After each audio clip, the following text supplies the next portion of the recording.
What is up, guys? Good morning. It's your boy Kuya Juicy, and we're back at it again for another episode of our vlog. Ngayong episode, guys, I'm very excited and I'm very sad at the same time kasi today i-handover na natin si Mr. Sharpie kay Katingin.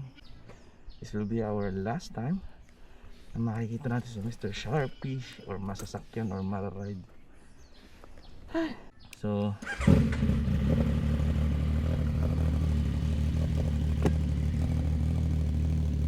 isa-swap na natin siya ngayon, ha?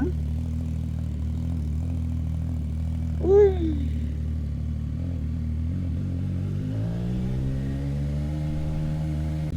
Medyo malayo-layo yung pupuntahan natin kasi from Batangas to Caloocan. Yep. Good morning. Napakainit ng panahon. What a good day to ride. Sana hindi tayo abutin ng ulan kasi tuwing hapon umuulan dito eh. Let's go.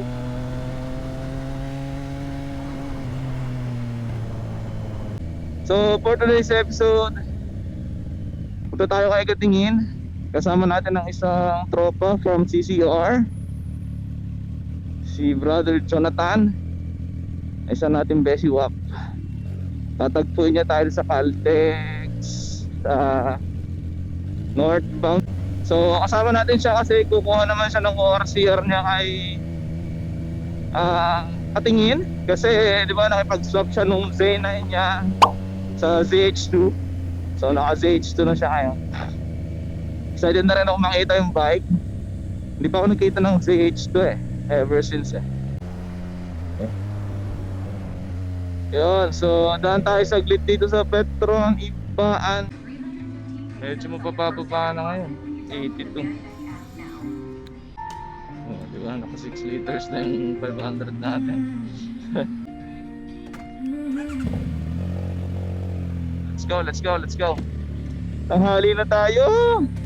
Alas 11 yung sabi ko kay Sir Kenji, magte-10:30 na, dito pa tayo sa Batangas. Woohoo!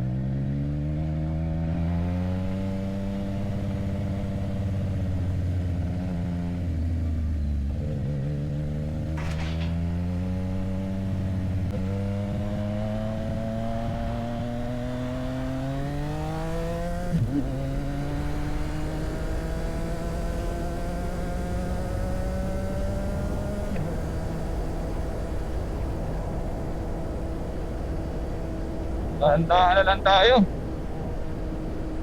Daming sasakyan eh.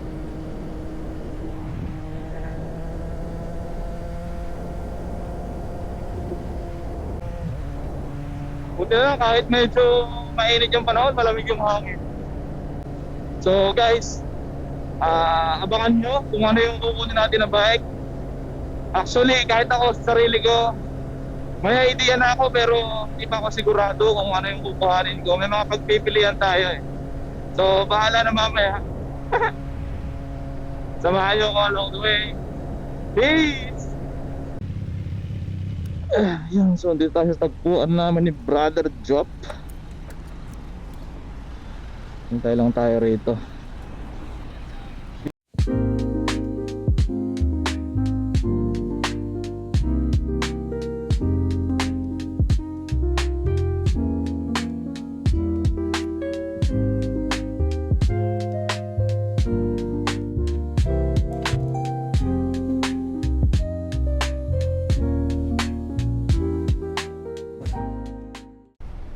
So, tara na. Okay, so napakainit ng biyahe natin, guys. Literal na tanghaling tapat.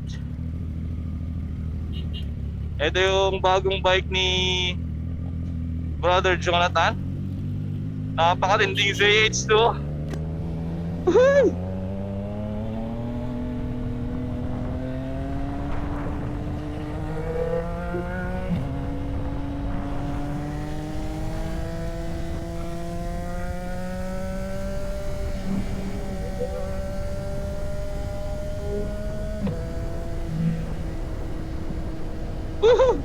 Ganda ng tunog ng bike niya. Naka-turbo pa naman eh, supercharged.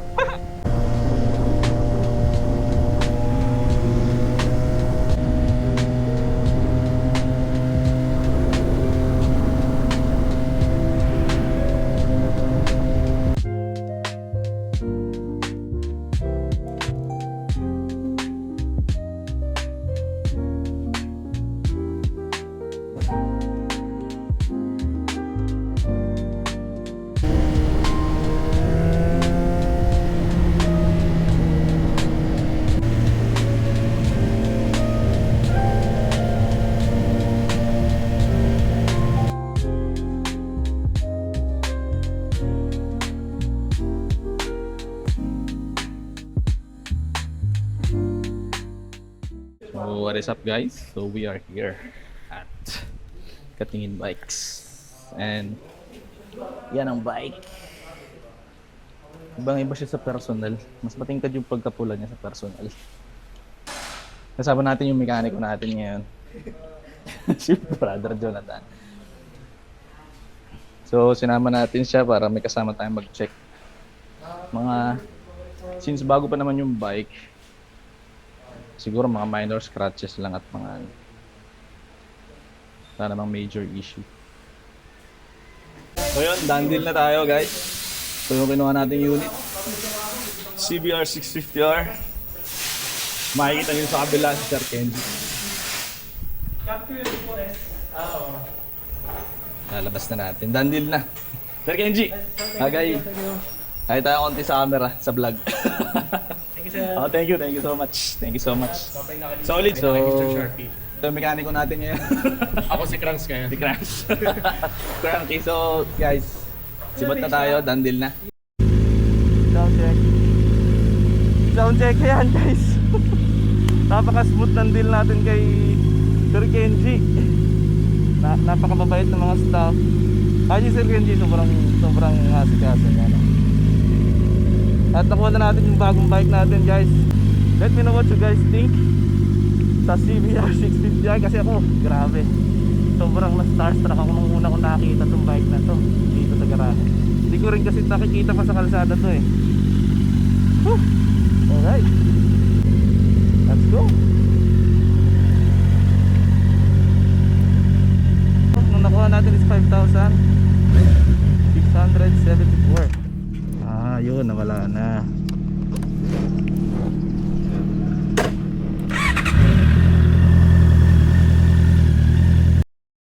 So, yung tips ng bike, saka na natin pag-usapan. Gusto ko munang i-enjoy at makauwi sa bahay. Pagmamasdan ko. Ibang saya guys, may bagong motor. Yung feels niya, parang almost same lang sa Morara.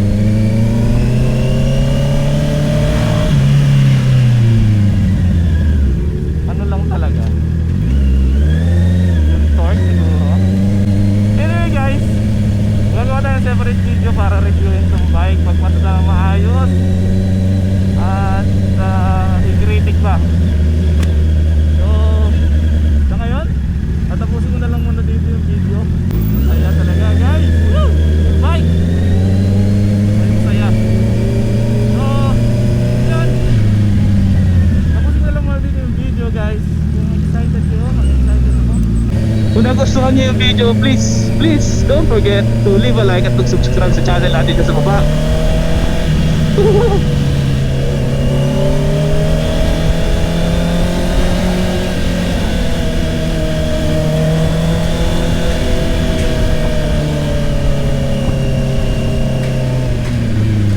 So this is Kuya Juicy and